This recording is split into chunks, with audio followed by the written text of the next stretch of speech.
Ê, tham sập đi chưa? Ê, à, đón ho, đón ho respawn, đón ho respawn. Vô lập đi luôn này. Ai mà này, ai mà papa, bà đã tắt ai?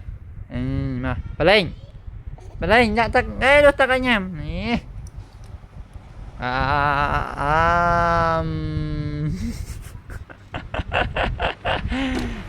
Giờ là việc luôn này ai papa hay ai mà papa ê khai mấy điện lên ai mà papa đã tắt anh nhầm bà vô đôi tật này một kịch thế này ta can lên ấy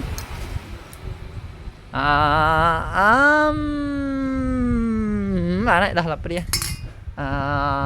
chan vào đấy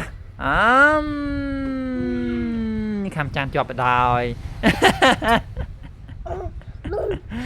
khám chan cho vào đòi khám cho tiếp lên này khám chan cho đây đo đây chanh khám chan cho đây đo đây chanh mà khám chan cho mà đón tiền mà này khám chan cho mà đón tiền mà còn và lên đây mới